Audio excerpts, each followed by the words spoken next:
Overcoming the fear and maybe a little bit taking a risk to ask somebody, would you consider speaking up for me? That does require a little bit of relationship building. They need to know who you are and understand, but it's not necessarily someone you're closely connected with, but who has that seat of authority that is able to speak on your behalf when you're not in the room.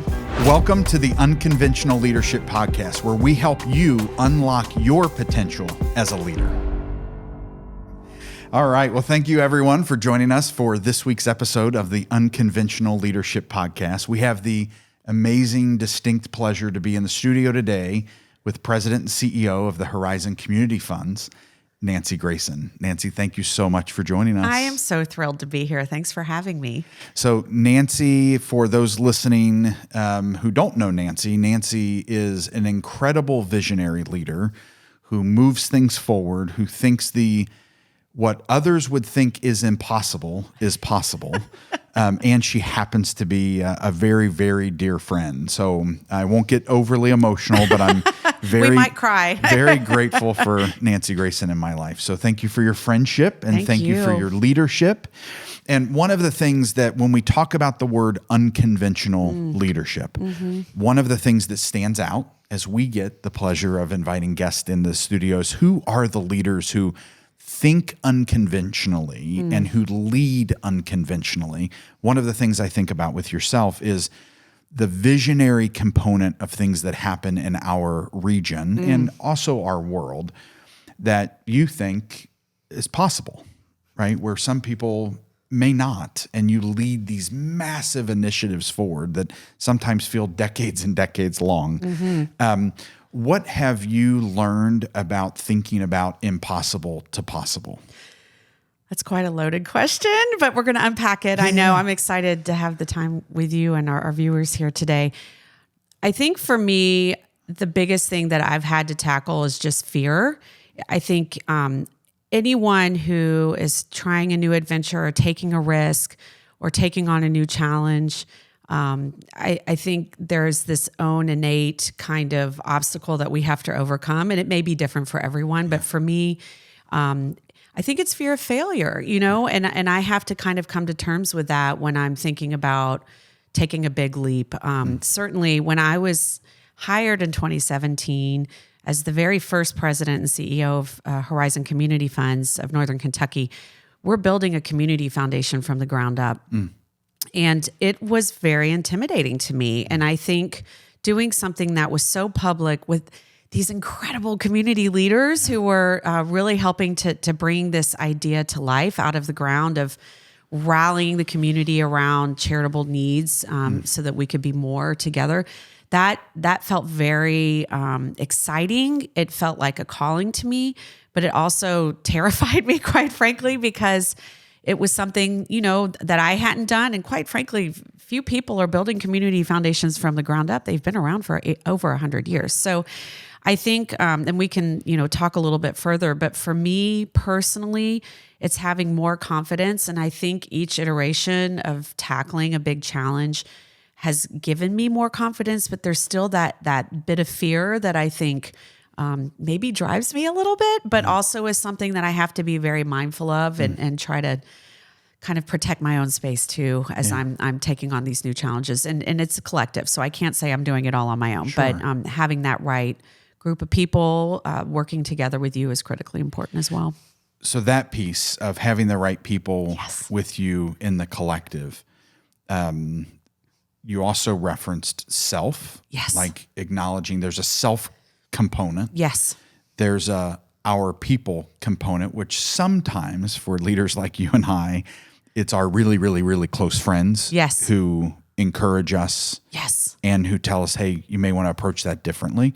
And then there's advisors and you have all three. And then there's constituents and all the cascading effect. But can we kind of like what in self have you learned to help you gain more confidence in the fearful moments of saying yes to things and also saying no to things? Oh, right. Which is hard for me. I want to be yes and with whatever I do.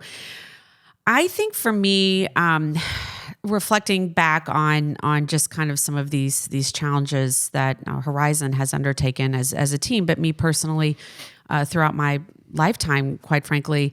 I'm learning to be a little bit uncomfortable. I think I know I'm a perfectionist. I know my daughters and my husband and my family would agree that I like things to be a certain way.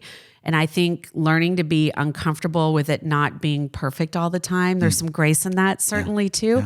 But finding out that probably the things that I've learned are most worthwhile doing, where there's the biggest impact in our community or kind of the biggest success with others, has been in a space where I felt a little bit uncomfortable.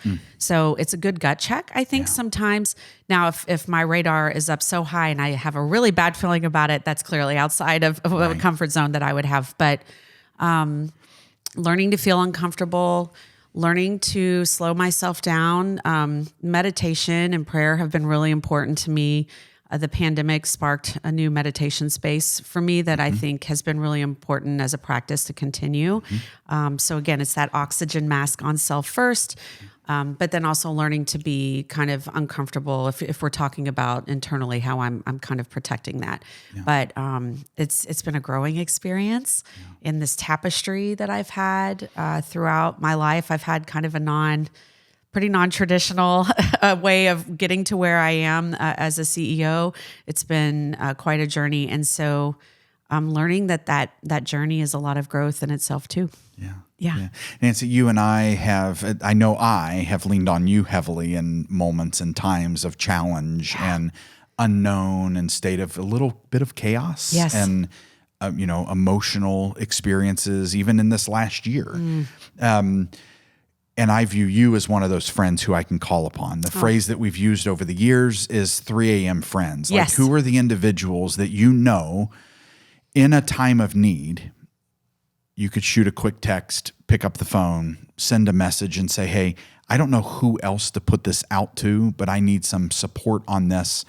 And it's like, the more mature we get, the more years of experience we have, it feels like the smaller that circle becomes of the people you just know. Some phrase is like the ride or die. Like, this is what we do. If you're a Bad Boys fan, that's one. Don't worry, we're not breaking out into song right now. we could.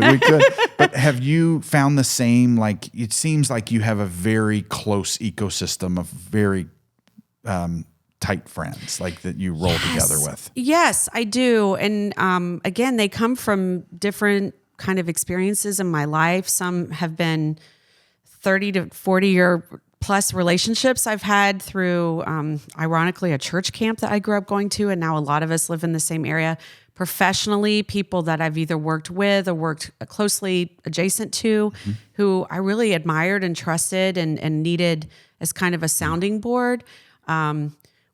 Really, actually, when I speak to different groups, especially of female leaders, I often talk about having a personal board, kind of like your own board of directors. And it's what you're saying, that 3 a.m. kind of friendship. It's friends, but it's also people maybe who you really admire and need that professional insight. And having those diverse perspectives, I think, really helps to give you a more complete answer and picture and vision of what it is that you're trying to accomplish. And that's important. And putting up that bat signal and feeling vulnerable and being able to just say, I need some support, whatever that might be, I think is critical to any leader's success. Yeah, that's awesome. I love the concept of professional board of advisors. Yeah. And for those who are tuning into this conversation, you may have those. You may say, I've never thought about that. I don't even know who I would ask. And what I would offer is that leaders like Nancy, myself, and others who think this way would say, we could spend 5 minutes with you and help you just navigate where to start, right? And you'll also be surprised, and probably similar to you, where when you ask those individuals you admire, that you see from afar, they are approachable. So you can approach individuals and say, there's something about your leadership, how you've led, what you do, the accomplishments you've had, and, to be frank, the challenges that you've overcome that I'd love to just spend a little bit of time with you. So I tell individuals in like a mentor-mentee relationship, there are many people who mentor me who may not know they're one of my mentors, Yes, right? yes. It doesn't have to feel so formal that it feels unapproachable, that you can create, like, I just want to learn from you. I want to understand how you think and how you overcome and what you're trying to achieve, and what are the values and behaviors that drive you, so that I can figure that out for myself. What does my value set look like? Who would I put around me? And I know it also, for me, it changes. Like there are journeys we've gone on, and it feels like the tighter and tighter the circle becomes when you're on these journeys that, like, there are some days in the past several months where I'm like, I may even have to call one of my 3 a.m. friends and say, hey, I've got a bunch I need to like just decompress with someone. Are you at a place where I can do that with you? Yeah. Because I just need somebody to listen, right? Who may be my therapist, may not be my therapist, to have those conversations. So thank you for unpacking that. Now, formal advisors, so like constituents that are around the Horizon Funds, Yes. and visionaries that Yes. lean on you all to help move massive adventures forward. Yes. What has that looked like for you? What have you learned from that experience? This has been such really a rewarding journey to be able to kind of express my own personal leadership style. And it's something that I'm grateful that has been, for the most part, well received. We're always learning, so I don't pretend that it's perfect. But to work with my board, donors who partner with us, community leaders, I think of us really as a hub collectively of giving. We aren't going to just have like a single silver bullet answer to any of these like very multifaceted, challenging issues that we're tackling around education or healthcare or housing or food insecurity, whatever that might look like. And often I've seen that really relying on the experience, our communities, all communities tend to go through these periods of, it's almost like a pendulum swinging back and forth of change where people are really aligned and coming together. And then there's a little bit more of, I'll call it a discovery phase where things are popping up again and new ideas are being generated. And then it'll swing back and align. I think we're really in Northern Kentucky and in Greater Cincinnati, a very strong alignment kind of chapter of our history once again, where the leaders are really intentionally making sure that we're walking together in lockstep. That doesn't mean everybody's doing the same thing at the same time. It's just that we're trying to be better informed. We're trying to address the big issues together because we're going to be stronger together, which is really the concept of a community foundation at its core, but it's very reflective of the community that it lies in. And so an example I have in the pandemic, when we were all on our Hollywood squares and on Zoom and trying to figure out, like, are we ever coming out of this? And what does this look like on the other side? We were able to rally the community, and we were only 2.5, 3 years old as a community foundation when the pandemic hit. And so to explain kind of the niche idea of this public charity that can help many different things, but during a pandemic and to be so new, we were able to actually raise over $2 million. And this was because the leaders really stepped in the community, and then they spread the word. And it all comes down to connections. I mean, everything is so connected down to your human relationships and your own networks. So we just activated Northern Kentucky networks, raised over $2 million, and helped over 85,000 Northern Kentuckians. Wow. And that couldn't have happened alone. But to be able to spark something like that and to see that this was a real case, kind of a proof of what it is that we're trying to accomplish, people start saying, oh, I get, if I can put $5 or 500 or 5 million, whatever you might have to be able to add to an effort, you can do more because you're doing it together. Yeah. Yeah, I love that. One of the comments you made was about connections. And I often say that connections are really the world's greatest currency. Yes. Like connections, and some would say time is your scarcest resource. And I believe connections are your most valuable currency. So for those who are trying to build their careers, establish themselves, even change the trajectory of their family, connections are what can help you get there. And you just referenced it. You Yes. said in the midst of the unknown, it took the right connections to come around this, to really breathe their life into it, their vision.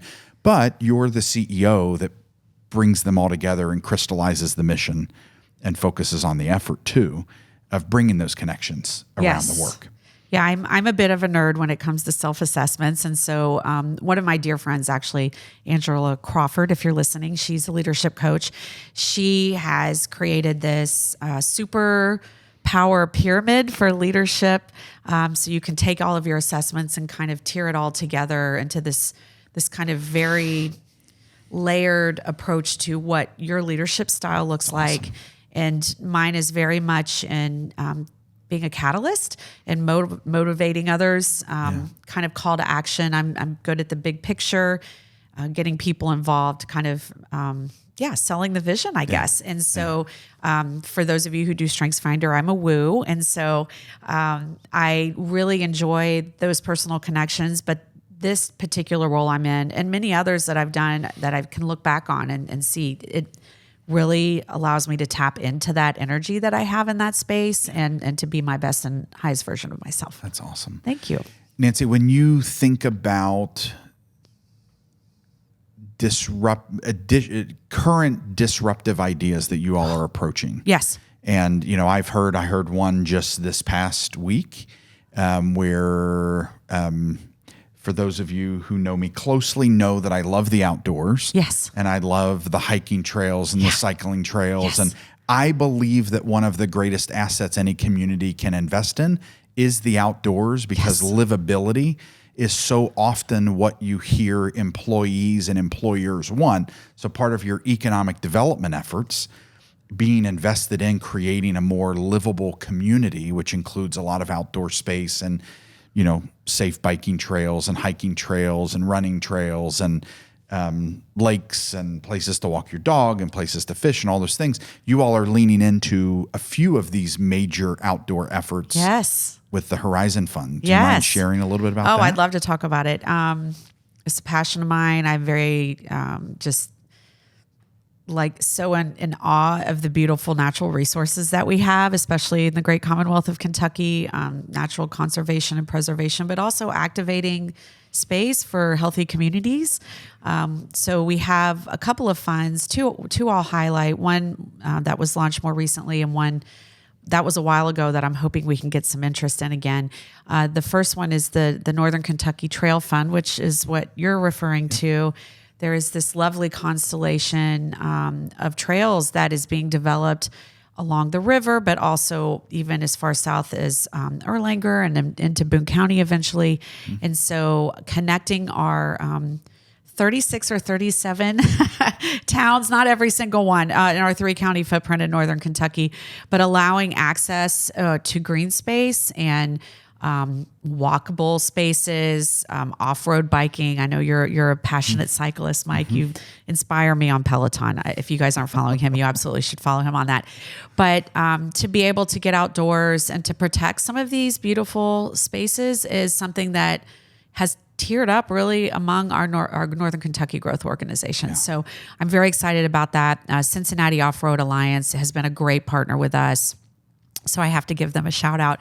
And they are really helping to lead the charge along with some elected officials who recognize the importance of having a thriving and healthy community while maintaining some of this beautiful natural environment that we have. The other one that I just get tickled about, it's this Licking River Greenway Fund that we have. Mm-hmm.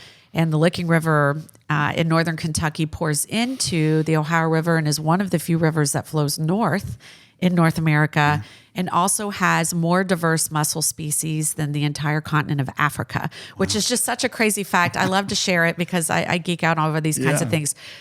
But it's a very strong indicator of the clean water that it has. And so they're working on conservation along the river all the way down to central Kentucky. It was the original kind of birthplace of moving bourbon up the river to be sold along the river. So there is kind of a bourbon heritage that's there too. And then a lot of folks like to kayak. So how do we have this kind of adventure ecotourism that celebrates our heritage built into what is really a wonderful natural resource that we hope to preserve for generations to come. Yeah, that's incredible. So I will share a little bit because you referenced the cycling that I do on Peloton. My journey, part of my journey around self-care was finding out how much I love to walk on dirt trails. I will walk on concrete or pavement if have to, but dirt is where it's at. Yes. And got back on the bike, right? And kind of like, oh yeah, when I was a little kid, I loved riding my bike until the streetlights came on. And then now when I'm a bigger kid, I also needed some physical fitness, right? And what a great way. Cycling is a fabulous way to increase heart rate and to be outdoors and let the wind hit your face. And there's nothing more soothing than that. So and there's been journeys. Like I had a bike accident. I ripped off my whole right side of my shoulder and tore everything and had shoulder surgery because of a stupid me cycling accident. Such a big setback for you, but I was okay. I made it through. It could have been a lot worse. But I am amazed about the hiking ecosystem in Northern Kentucky. Yes. The Davoo trails, I believe, are some of our greatest, quietest assets in the community. Davoo Park, what's potentially being built and is being built in Northern Kentucky with the new trail system that's coming together. What is the name of that? There's the connector trail, but there's also Sensatucky, which is another phrase that's some of the they're still trying to land on the exact right phrase of how they want to call it. One Eons? Eons Park is part of the yes, that's in Erlanger. There's a really cool couple of ideas depending on fundraising and how the land acquisition goes with some tree canopy trails, which would be very cool. It looks like Ewok Village. It's very awesome. So one of the things that I experienced with economic development over the years, our search firm, Centennial, gets involved with organizations looking to relocate their companies pretty early on in their journey. And one of the things that I remember profoundly about 21 years ago was a company who decided to say no to a community that they were looking to move to because of lack of access to hiking, walking, and cycling trails. Wow. And it made me think, wait a minute, they're literally choosing where to put their North American headquarters based on livability and outdoor health and community health. And, looking at that, now you study regions in North America who are doing very well from an economic development perspective, and they have learned that having outdoor livability and outdoor wellness is critically important. So I am incredibly excited. Me too. About what's going on in this community. Yes. And, within really a 2.5-3 mile radius of our region are some of the most amazing trail systems in the United States. Yes. And that we're building that here. We're taking it next level right here in Northern Kentucky, in Greater Cincinnati. Yes. The things that just happened with the Wasson Way project. Yes. Amazing community partners coming together. The Cincinnati Off-Road Alliance, also known as CORA, does incredible work in our community I can't wait to have them on. Oh, yes. You should have Brian on. Have Jason. Brian on or Jason. Yes. Like even for me, as I got back into looking at what can I do for self-care? What do I love doing? How do I get outdoor more? It was, oh my gosh, there's an entire world and community that was unknown to me. And then next thing you know, I'm volunteering at what they call their Friend Enduro mountain biking race in Davoo Park. Yeah. It was so easy and accepting and acceptable to just jump in. They say cyclists come in all sizes. and that was helpful for me to go, okay, remove self-judgment. Sometimes our self-care journey has so much self-judgment that it keeps us from doing. Yes.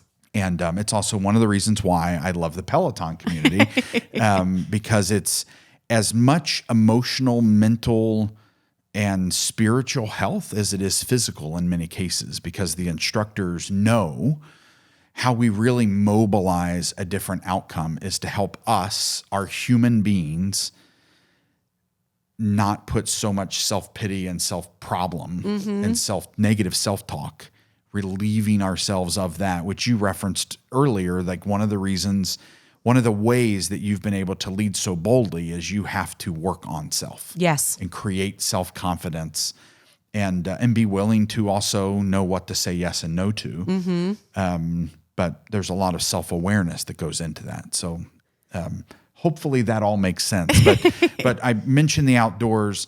I think our community doesn't know enough about the really cool stuff that's going on in our community. I agree. And it's hard because there's, it's becoming more of a diverse and growing community. Communication isn't monolithic, as we know. We're having a podcast here. People, choose to get their information in a wide variety of ways, and it's not always local, unfortunately.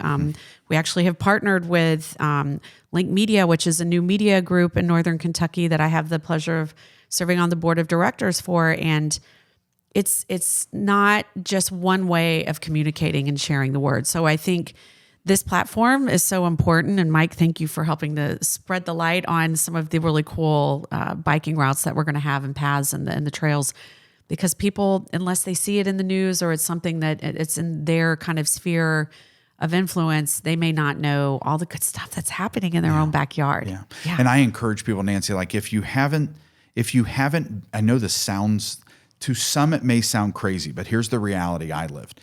If you haven't walked outside in a new place, like some people walk the same circle in their neighborhood. Yeah. But look up, there's plenty of apps for that. Yes. Right? I use an app called All Trails where basically anywhere I go in the world, I've used it in Europe, I've used it all over North America, I can find the closest trail system. Yeah. So I will do that. I will leave early from a vacation morning, like, hey, I'm going to go drive 15 minutes and go check out this trail that I found on All Trails. And I do it as a part of self-development, right? Because it also pushes you out of your comfort zone, but it gets you out in nature and it gets you free space. Some people say your greatest ideas happen in the shower or while driving or while singing. And it's because you've given yourself space. Yes. So amazing ideas of unlocking your potential comes when you give yourself space.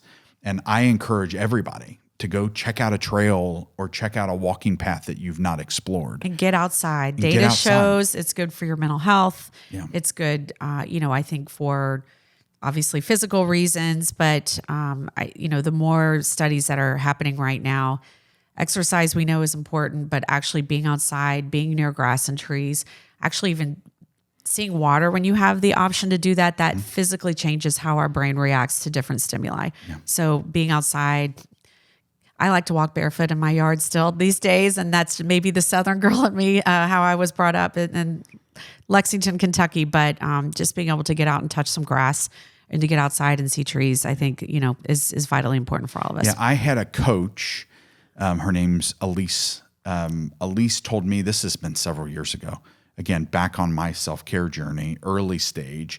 She said, just remember when you go outside, don't always have your headset on. Yeah. Don't always be listening to a podcast and music, although we know many of you tune in to our Unconventional Leadership podcast while you're running and walking and things.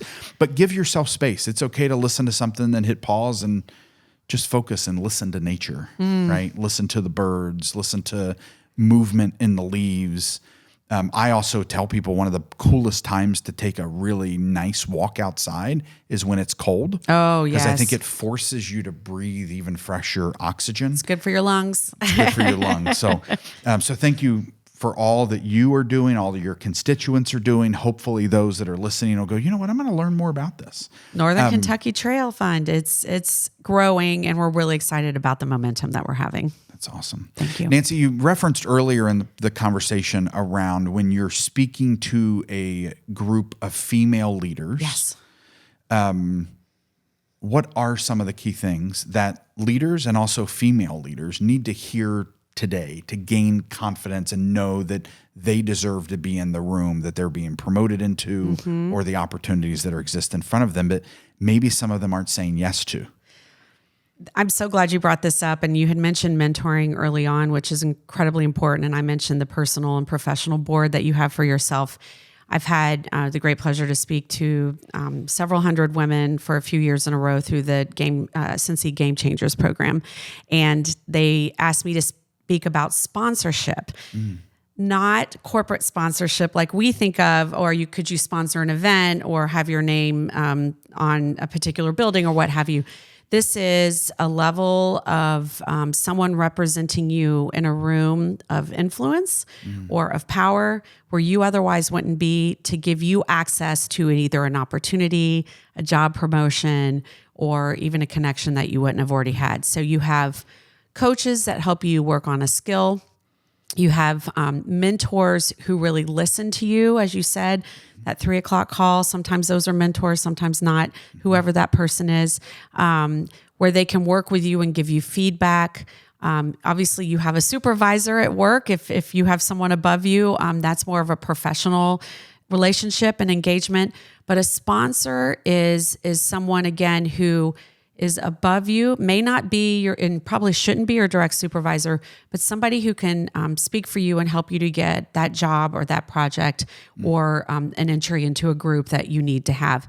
The reason this is important for women in particular, there are studies that have shown that men are sometimes 2 and even 3 times more likely to have a sponsor than women. And as a result, then they're able to get more access to those opportunities professionally or personally that they wouldn't have already had. So again, overcoming the fear and maybe a little bit taking a risk to ask somebody, would you consider speaking up for me? That does require a little bit of relationship building. They need to know who you are and understand, but it's not necessarily someone you're closely connected with, but who has that seat of authority that is able to speak on your behalf when you're not in the room where it happens, so to speak. So, thinking through who that person might be, how to inspire folks to be a little more brave and courageous to step out and ask for others to help represent them as a sponsor. So that's been something that we've been talking about a lot with different groups in particular. And I think there's some interest in what does that mean for mentors and kind of who you ask to lean in for different roles in your life in giving you feedback. Yeah. So we referenced earlier the community connections. Connections are the world's greatest currency. Yes. You're referencing that by sponsorship, who are your sponsors also should give you the confidence that you deserve to show up in those rooms. Yes. Right? That the opportunity in many cases, if you're asked to do something on a team or you're about to go ask an employee to step into a situation, you're doing it because you believe in them and you believe they have the skills to show up differently. But in many cases, the individuals being asked, our data has shown that if they have a lack of confidence in themselves, they may not say yes. Oh, interesting. So you have to share with them, here's why I'm asking you to take on this challenge, because I've seen you show up in this way and have this approach, and we need your voice. And that's what sponsors do. Yes. Sponsors say, hey, I need you in this conversation. Well, why me? Why would I dare go into that dialogue? I don't have the experience. Yes, you may not yet, but you need to be in that room because you have the ability to ask the right questions when others are avoiding it, or you have the voice that we really need to show up in the room that hasn't been present in the past. Yes. And that's what a sponsor can do. Absolutely. And sponsors are putting their own brand and their name ID on the line too when they're speaking up. So I think the connection's important. It is a mutually reinforcing relationship, but ultimately the sponsor's putting their neck out for you to be able to have that opportunity, whatever it might be. Who do you think has more responsibility? Someone asking to find a sponsor, or for a sponsor to show up and say, I'm going to go over the next year, like let's say this year, I'm going to be the sponsor for a couple of key leaders, right. Or is it up to me to go, hey, knock, knock, would you please be my sponsor? And they may not even know that the sponsor is happening in the phrase. Like if you think of the term sponsorship, I know some people, if you were to talk to them about it, that it might be confusing. So understanding, language and verbiage makes a difference too. I think there's some people who are just naturally sponsors on their own. I don't even think they think about it. They just step up and speak out on behalf of, in a good, positive way, for somebody that they really believe passionately in. So they may not know that they're a sponsor. I think this movement and an idea of sponsorship is starting to gain kind of ground in the U.S. right now. And so I think more people are going to become familiar with it. Mm-hmm. To ask who the onus is on, I would say probably, if you want it to be as formal as it could be, it probably would be the person who's hoping to have access to that sponsor. So it's not the sponsor themselves, it's asking for their help. And again, that takes courage, because it may be somebody you greatly admire that you don't know super well, and that's likely the case. But you won't know unless you ask. So I think there are sponsors out there who do it on their own naturally, but I think that the ask needs to be made. Mm-hmm. And then how do I, if I know, okay, what Nancy's sharing is, I need to go identify a sponsor or two in my organization, in our community, in our life, and I'm afraid to do that. Yeah. Like, I don't know, why would they say yes to me? Right. Part of, real quick, I would encourage you to think about those who do, it does scare you a little bit. Yes. Because it probably means you're thinking about the right person. Yes. To make the ask too. But what would you encourage the individual listening right now, if I'm like, one, I've never done that, and I don't have a lot of self-confidence to do that, and I'm a little bit afraid to go, here's the person I would dare to dream about, but I'm afraid to knock on her door or his door. This is where probably the attorney in me thinks through putting kind of the case together. It needs to be for a specific reason. I don't think, in my opinion, asking someone to be a sponsor or to serve in that role for you just as a blanket sponsor makes sense. I think it needs to be for a very targeted purpose. So when you're engaging someone to outline kind of the why and why them, I think, to your point, is helpful, but also a very specific purpose. If it is for promotion or for upward, kind of opportunity within your company, be clear about that. If it's getting on a board in a community because they have access, there's, back to connections, usually a reason that they have those connections to that specific opportunity that you're looking for. And then make the case for it, as you're thinking through, maybe brainstorm some ideas about why.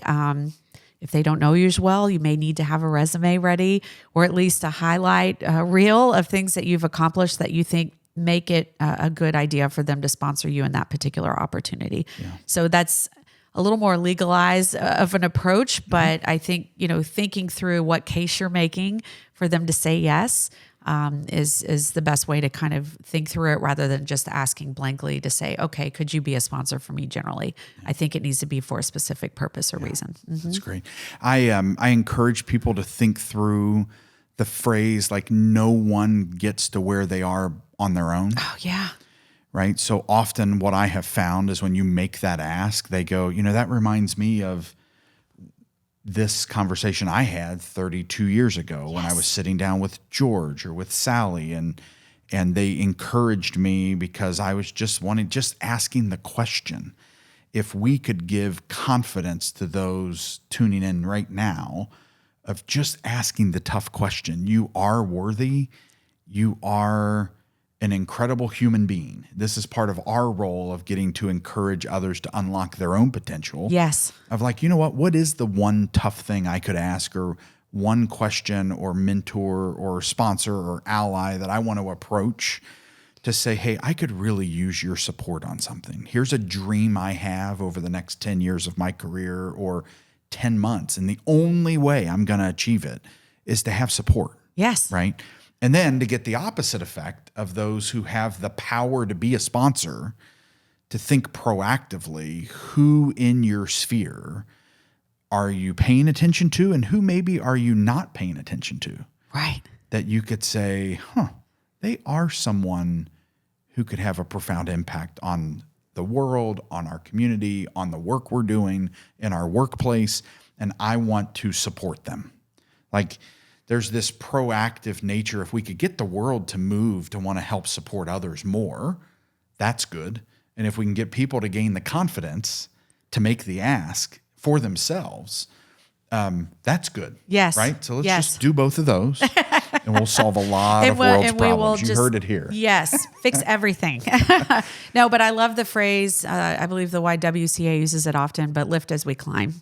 So to be able to pull others with us, and people who are leaders in the community often have a sense of just shared experience, I think, and to realize that they, to your point, got where they are because of their connections with others. And so the worst they can say is no. And if they say no, as I always think about it, it's not no because of anything you've done. It may be something that they're dealing with on their own too, but you won't know unless you ask.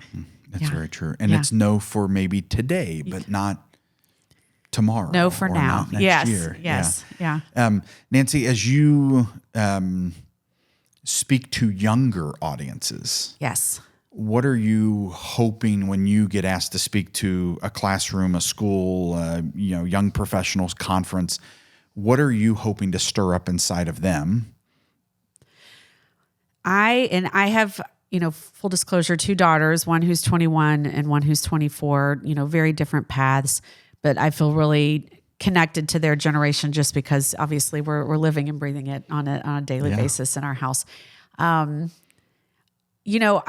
talk a lot with groups and the girls, my daughters get it periodically too, but talking about your brand, essentially your reputation for the Taylor Swifties in the area, but thinking through how you show up, having the courage to do it with authenticity, talking a lot about how that's represented on social media, how it shows up in the workplace. Honestly, folks even serving on boards, which I always encourage at the end of my conversations with a group of young professionals to serve on a board, to run for office, or to mentor a child, because those are the best ways to help make common good for the future in our community. But thinking through how all of those can weave together to become such a wonderful, rich experience, whether it's in your personal life or your professional life, but that brand, how people see you, it just kind of grows over time. So I wouldn't be where I am today, but for the many nonprofit boards I served on, my professional experiences.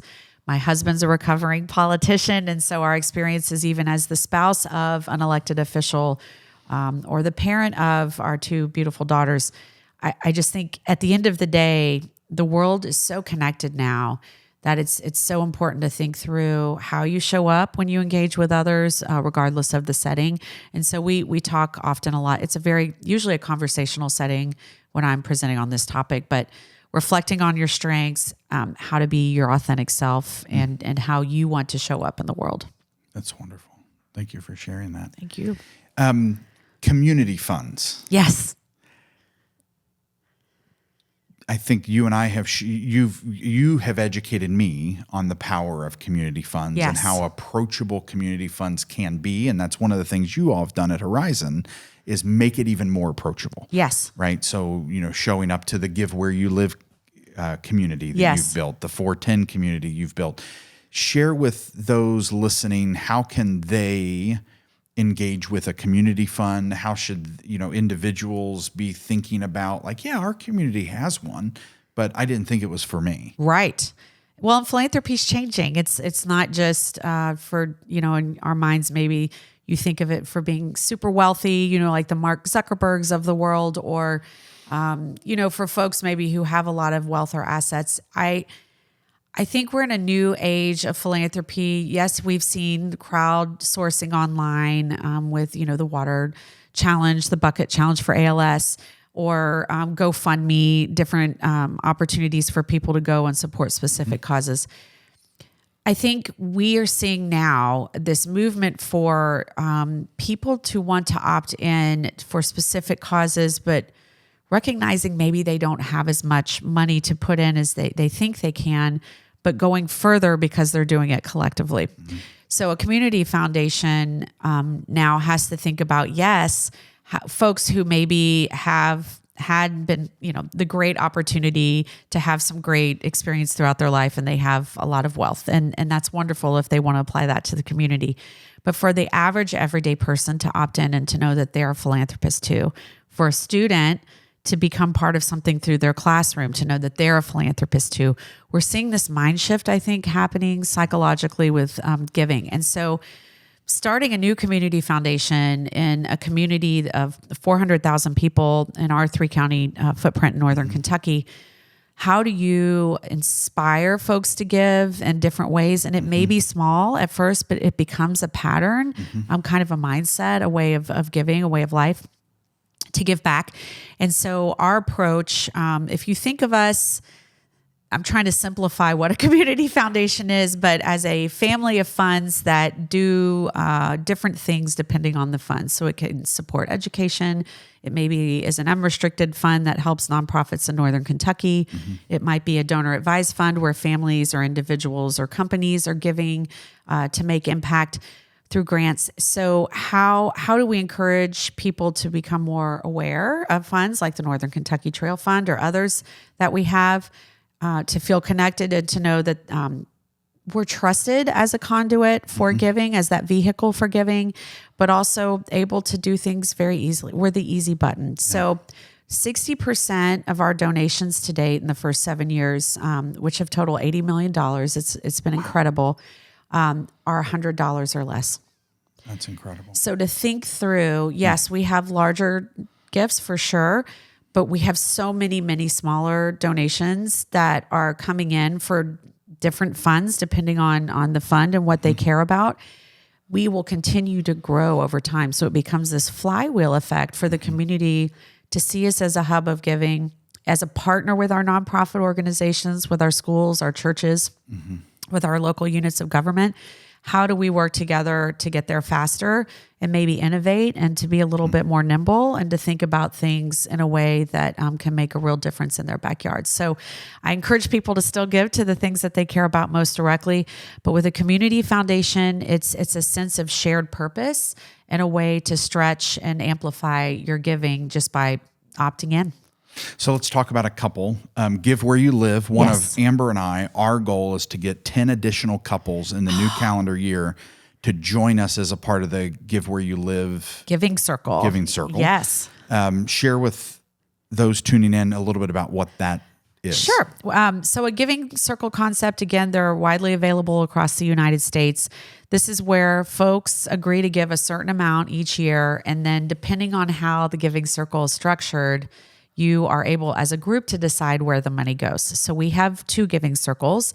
The Give Where You Live Northern Kentucky Giving Circle was brought to us with this wonderful father-son team, Bob and Woody Mueller Financial. They said, we've seen this happen in a couple of other cities. We think this could be really successful in Northern Kentucky. Would you want to partner with us? And as a newer community foundation, I said yes, because this is exactly what a foundation does, where we bring money together and then decide on how we want to make impact. So Give Where You Live is speed philanthropy at its finest. And as Mike said, it's where folks come together. We have a meeting each quarter. It's an hour long, and folks show up. They have given $100 ahead of time for that particular meeting. So $400 in total for the year, which, by the way, is the average Giving Circle donation each year. So we are on par with the rest of the U.S. Sometimes they're more or less. And then during that 1 hour meeting, 3 nonprofits are pulled out of nominations that the members make for a local charity. And then the 3 pulled get to make a really quick pitch. It doesn't have to be super data heavy. It can be something that they just really care about. They don't have to have the data behind the nonprofit. It's really talking about the mission and the impact. And then everyone votes. And so all under an hour, all of the dollars that have been put towards that particular meeting get to go straight to that charity. So you can think about the larger the giving circle, the bigger the impact for that particular grant might be, which is wonderful. Nonprofits don't even have to apply for the funds. So that really makes it a very lowercase d democratic process. And it really allows the community to hear about some cool nonprofits that they might not have otherwise heard about. Sometimes small, sometimes bigger ones, but it's really up to the Giving Circle to vote, which is exciting. The other Giving Circle that you mentioned, Mike, the 410, and Jordan Huizinga, who was on previously, is also a member of that particular Giving Circle. $410 a year, and that is based on the first three digits of our zip code in Northern Kentucky. We have a lot of small communities and across our 3-county footprint. So this was one way we felt like it was a number that could join us together regardless of what part of the community you lived in. This is more of a traditional giving circle where there are, once again, 4 meetings. This time they're all in the fall. The group meets to pick a focus area. So this year it was mental health. And then we receive applications from nonprofits that want to apply in Northern Kentucky. The group reviews it. We have actually a TED Talk presentation with some local leaders that tell them trends and things that are happening so that our members are more informed. And then they meet and have a conversation. I will note it's really an art more than a science in selecting some of the nonprofit beneficiaries.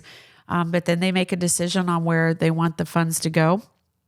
And then we have a big celebration party with a big check and honor and get to hear from the nonprofit recipients. So this year, the 410's focus was, as I said, mental health, and they selected a nonprofit called the Lord's Gym, which has a facility in Covington, Kentucky. They also have one in Cincinnati, Ohio. But the Covington, Kentucky gym is actually a boxing area, and they are engaging youth, high school youth in particular, from the Covington and other River City areas to come in and deal with mental health through exercise, as we've discussed, and really having some loose mentoring, I would say, through the process. So it's been a new way for them to reach into the community to help some youth maybe who are struggling and who need that connection, but also that athletic kind of outlet. Yeah. And then, of course, with our Give Where You Live, we just had our recent meeting this last week, and we were able to support Till We Find a Cure, which helps ovarian cancer, but they really wanted to focus on their partnership with St. Elizabeth Healthcare, who has the Cancer Care Center, and they have a wonderful food pantry that actually was sitting empty. And so Till We Found a Cure decided to pitch, and they said, we would like for the money, if we receive this, to go to that food pantry, which does help obviously ovarian cancer patients, but other types of cancer patients too. Yeah. And they were the ones that were selected. I love it. I remember when you were originally launching Horizon Community Fund, you shared with a group of individuals that I happened to be in the room at the time of like, let's make philanthropy even more accessible, right? Because it is changing. It is. So one of the things that I love, what you just heard, was that this word philanthropy that comes with all types of perceptions and visions of what it is, the Give Where You Live, in that particular case, Amber and I give $100 a quarter, and 4 times a year we show up to a location. You vote for the nonprofit as you walk in. That's when you nominate. Yes. You nominate when you walk in. And there are some times that Amber and I haven't nominated any nonprofit because we just want to hear what gets pitched. Yes. So we kind of want the low D democracy component to just happen, and we'll participate in the voting. And we've learned about so many larger nonprofit initiatives and smaller nonprofits, many of which, to your point earlier, you shared, they don't even know they're being nominated because someone showed up. Like I nominated this past one, the Potter's Ranch Dyslexia Camp. Yes. And if I were chosen, I would pitch that, right? And I would share why I believe that's a great cause. And you hear amazing causes. What I always find interesting, the causes that are there usually look around like, how would you not vote for that one? Right. Like they too are learning about things. And then we vote. Yes. And then they get a big check at the end. And then you're like, and then you continue to have conversations. We involve our children in those decisions. Like we'll even take the nonprofits back to our 3 kids and say, hey, here's, did you know this? That's Did awesome. you know that this cause happened? And listen to how this took place, which ultimately led Amber and I, when the passing of my sister in the past year, one of the calls we made was to Nancy to say, hey, we want to create something in Amy's honor. So we opened up the Amy Sipple Giving Fund. Yes. And because my sister, for those of you who did not get to hear the eulogy that I said she would only expect for me to, like she would have expected her little baby brother to give the eulogy. Hardest thing I've ever done in my life. I can't even imagine. But Amy just had a very giving, kind spirit. Like she would give the shirt off her back, and then she would ask my parents to buy her a new shirt. Like if Amy didn't have a lot, but she had a very, very big heart. So we as a family have decided to focus on those who are dealing with mental health, addiction, abuse of physical or drug type, mental, emotional abuse, and also just children who are dealing with stuff that you don't want to hear that a child has to go through, right? So we've been picking organizations, whether it's a disability or an abusive situation or lack of family and things like, how can we support in her honor through the Amy Sipple Giving Fund? And you know what? We've been emotionally taken back by how many people have supported, whether it's a $10, $20 donation, or whether it's a much larger donation. It all matters. And it's almost like for us personally, it's like you build, this is what having principle that creates interest that then can impact a community in ways. And we hope, we've talked as a family, we hope this lives on for decades and decades and decades, because that's the memory that she gave us. Amy, my sister, was so loving and kind, and would give people blankets and bags of clothes and, found out somebody needs a mattress in the family. She'd figure out how to get a mattress. She would take you to the, the pharmacy. She would take you to the grocery store. She would help if somebody had a car that broke down. She would figure out a way to get people places that only the resourceful Amy Sipple could figure out. So we're able to honor her in this way through the Amy Sipple Giving Fund, of which you all are managing and overseeing for us. So I'm forever thankful for that too. We're forever grateful. I'm so humbled.